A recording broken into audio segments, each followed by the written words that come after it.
Good afternoon. Welcome to, I call it Talk About It Tuesday Talks. So this is one of the things that our guest, Dave Kushel, will speak about today is being clear in your messaging, right? So we should probably follow that in our messaging here. Your branding? In our branding, yes, thank you. I really like Talk About It Tuesdays, but you and Will call it Tuesday Talks, so I'll acquiesce for now and deal with that, but it's good. So we welcome you to our Tuesday Talks with our special guest, Dave Kushel from Concordia Plans. So thank you, Al and Will, there we go, for having me back for month 2. Tuesday Talks About It Tuesday, whatever we're calling. Really glad to be here. And so today we are talking about messaging and really consistent messaging and why that's important. And I think there's a great conversation to be had here. We one of the reasons that this came up and when we talked about topics is I had a memory.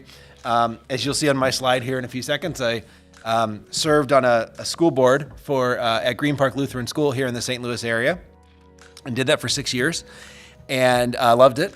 And one of our fellow board members attended a trunk or treat event for the school and represented the school. And after the trunk or treat at the next board meeting, I asked her how it went, and she said it was great. She said, "Joe, I loved being there. I loved representing the school." She said, "The only problem was I didn't know what to say about the school." And I thought that was really odd. Someone who has been at that point on the board for a few years, had, I think, a couple of grandkids at the school at that time. I thought it was really strange that someone could be that involved with the school and not know what to say about the school. So that struck me as strange. That, in addition to this kind of a messaging positioning exercise being a part of a strategic plan, led me to where I ended up. And most of this presentation is going to be kind of a walkthrough process we did at Green Park that I led. This was right before COVID, so it's been a few years now. But before we get to that, I've got some other slides as well. So as Al previewed, I will introduce myself this time. So where do I come from? What have I done? Past life, grew up non-Lutheran, grew up a public school student and a public school employee. I spent 10 years doing communications at public school districts in the St. Louis area. Also did some advocacy work in Jefferson City for public schools. Since then, things have changed. So I am a Lutheran school dad, proud to be. Both of my daughters graduated from Green Park in South St. Louis County, and one is currently at Lutheran High School South, and the other is a freshman at Concordia University, Chicago. So very, very happy to be part of the Lutheran school community and to know and work folks like Al and Will and ed execs and other folks like that. Professionally, I'm the Senior Director of Communications and Advocacy at Concordia Plans.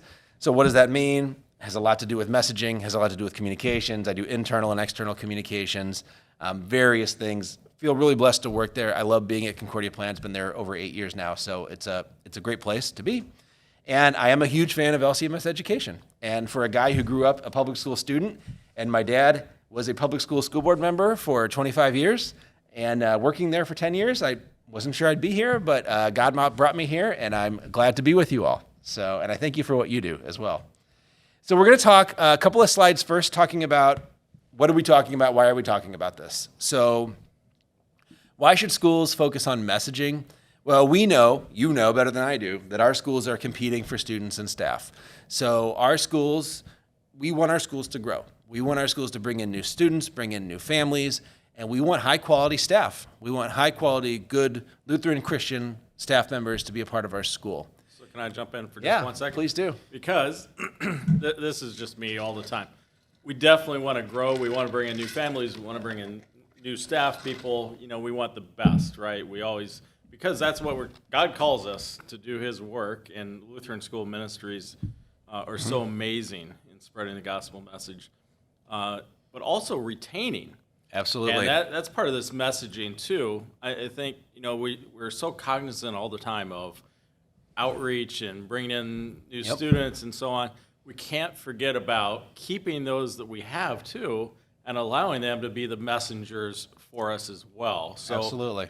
On this focus on messaging, it's about outreach and inreach and Yep. making sure that everyone rowing the same way. Yep, absolutely, for sure. Agreed. The second bullet point is connected to the first, right? Being better aligned brings more people into the school, into the community, sharing the love of God. Third bullet point, a few years ago, Concordia Plans did a survey of school administrators.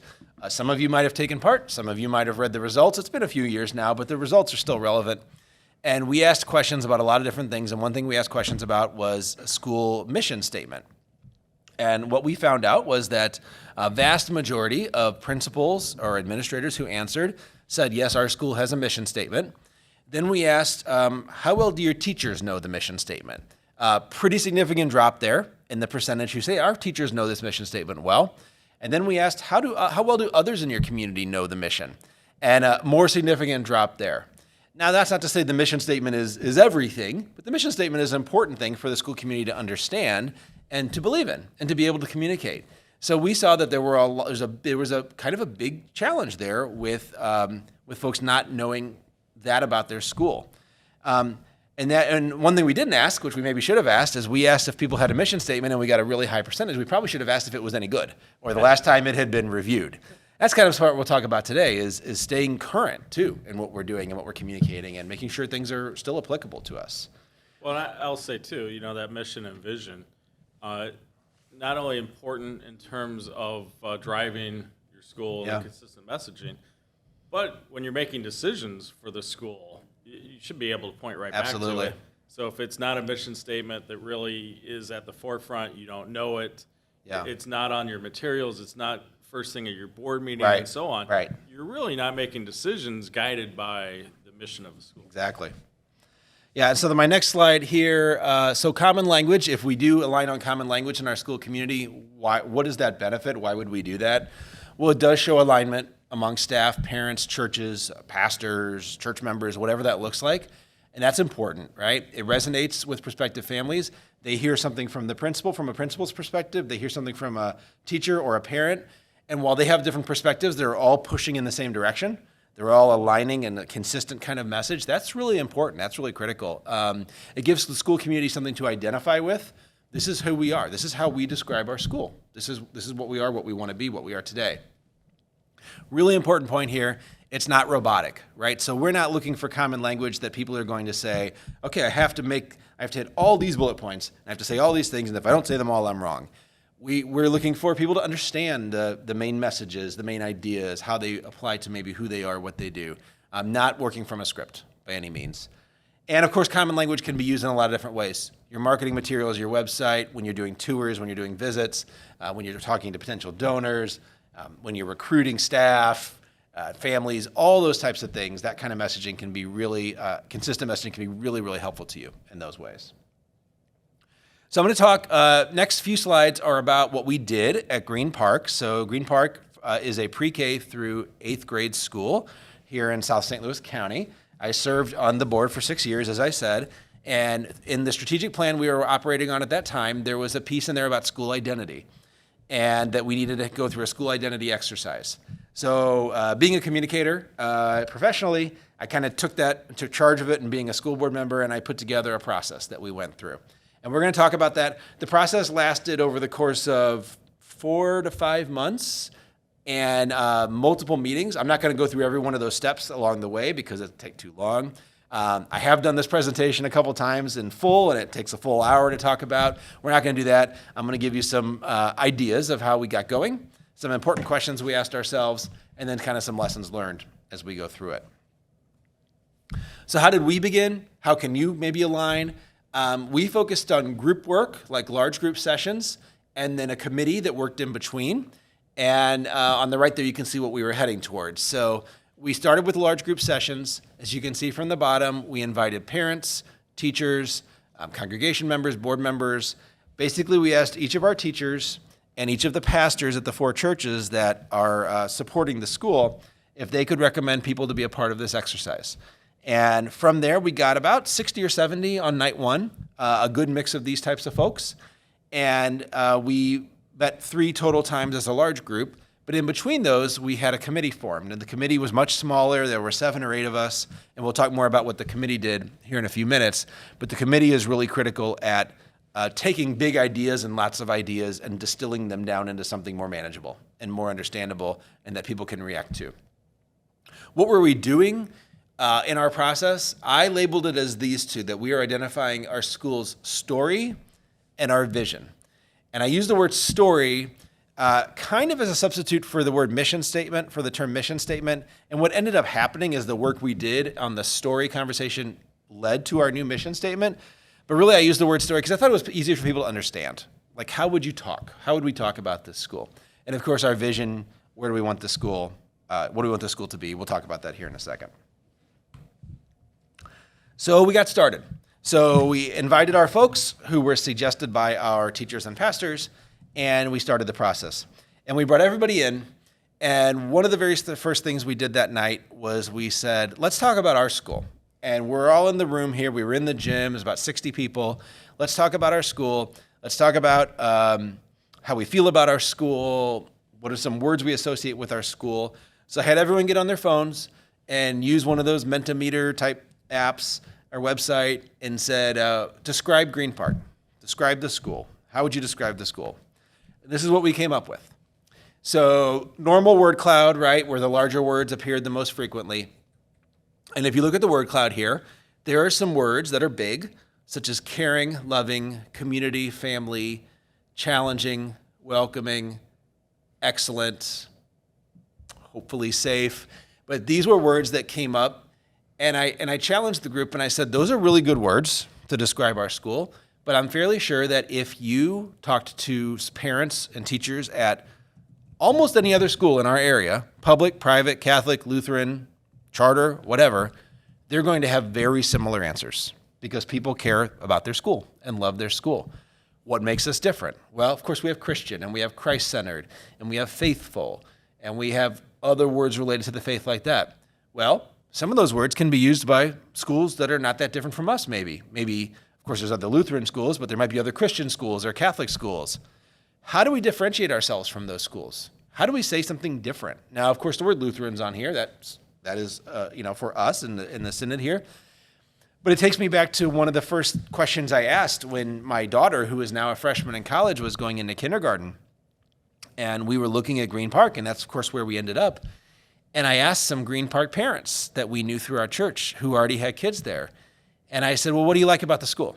What's so great about this school? And the responses were things like, oh, they care about our kids there, and they're very loving, and they are very kind, and it's a great atmosphere. And my response was, so what?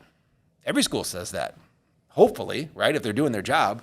Parents at every school say, yeah, they really love our kids at that school. They really care about our kids. What makes us different? That's kind of where I'm coming from with all this. Another piece we did is we said, outside of this community, how do they view this school? So this is how we view our school. We're kind of all in this big bubble. We all love this school. We all believe in this school. But outside this community, how do we do this? And you may or may not want to do something like this, but we asked our community, parents and friends, and asked them to share a simple survey on their own Facebook pages, their personal Facebook pages, and we asked them to post it and ask their non-Green Park friends who were familiar with the school but are not part of the school to respond to the survey. And what we got back was a real mix, and I'm about to show you just a piece of that. So here's some of the feedback we got from outside our community. This school is a cornerstone of the community. It gives parents and teachers the opportunity to instill a Christian education into their children. It's a warm, welcoming Christian family that accepts God's children. Great. We had a lot of really great things that people said about the school.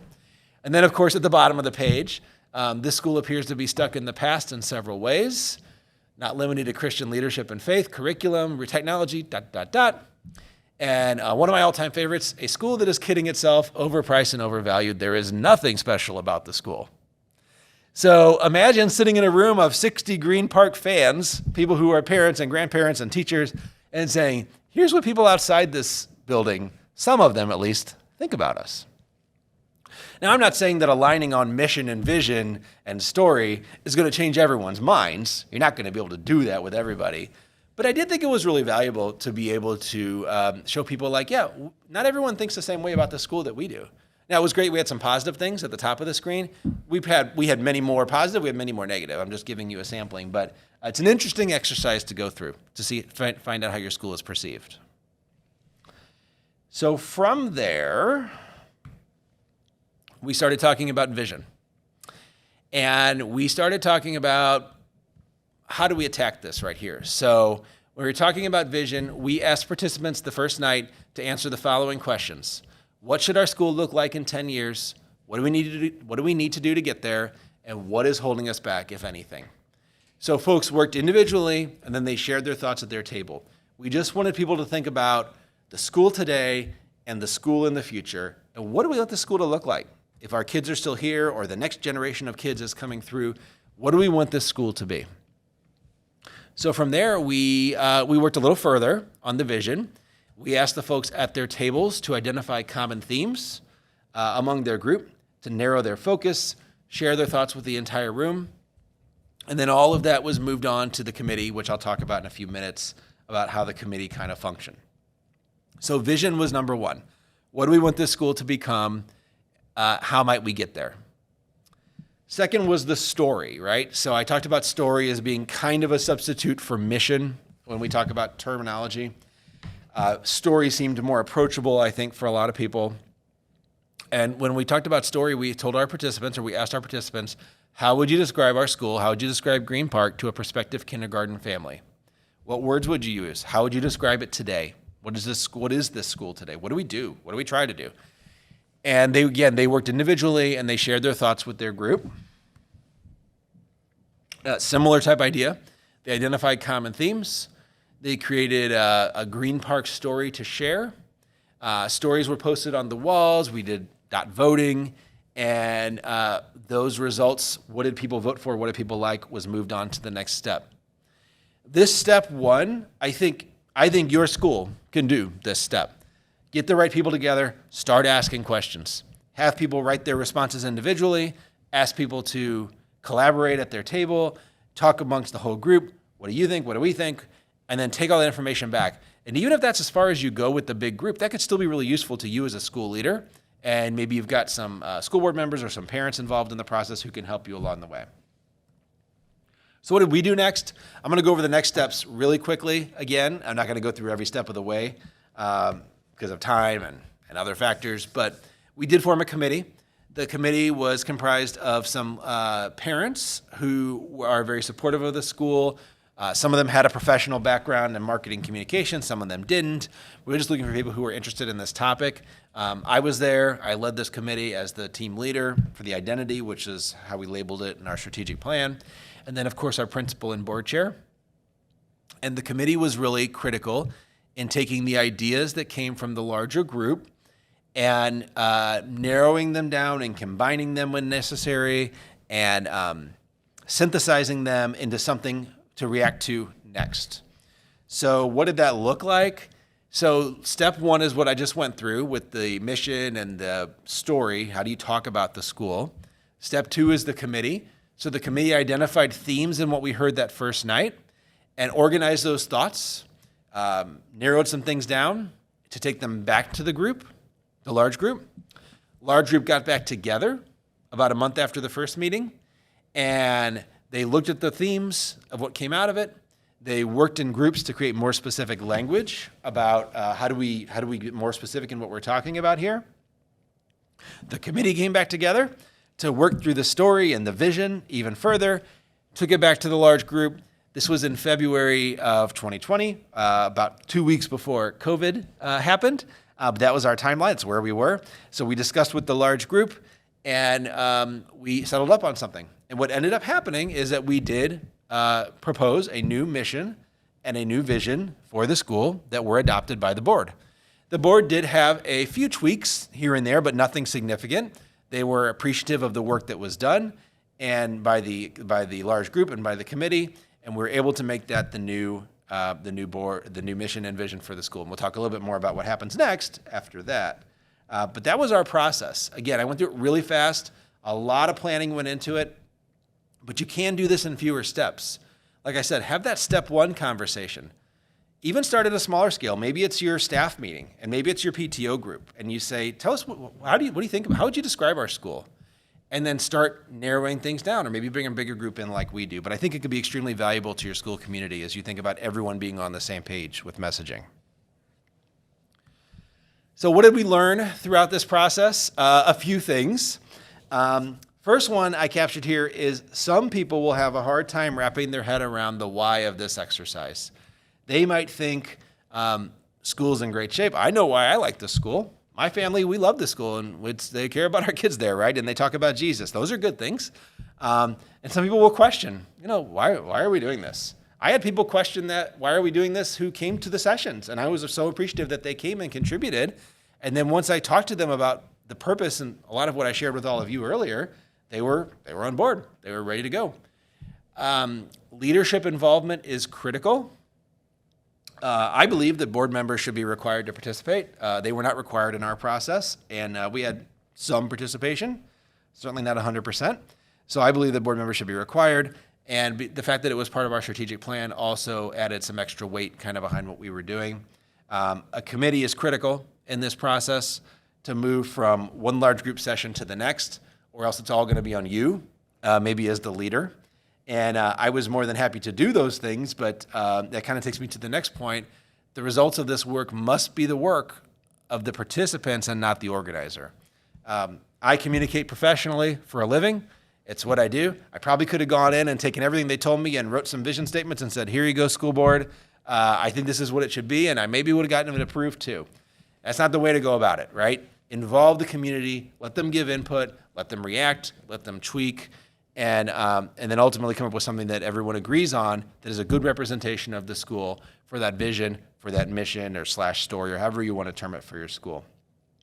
If the school doesn't enthusiastically adopt the results of the process, all your work will be worthless. Maybe worthless is a little harsh, but you won't get the full impact out of the work that you did. Our particular story is unique in that, like I said, we finished right before COVID, and our board did adopt the new mission and the new vision, and you will see those on the school's website, and those were read at the beginning of every school board meeting. I assume still are, when I was on the board. But having gone into COVID, we were really kind of, attention went in other directions, as you can imagine, as it did for all of you too. And so with that happening, some other transitions at the school, eventually I termed off, eventually our principal took another call. So kind of regrettably, we did step one, and I think we did it really well. Step two would be, we've done this, now how are we going to use this really, really effectively?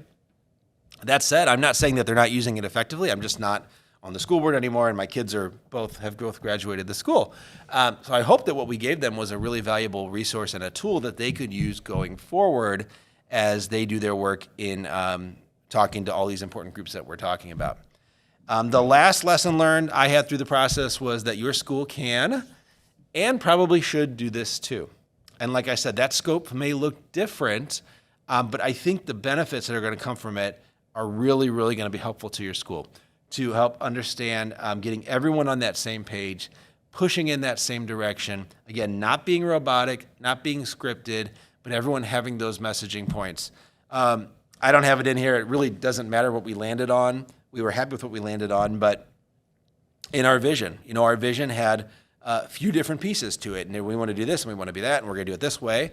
And I told people, you don't have to memorize necessarily the whole vision, but memorize the content. Like, what are we working toward?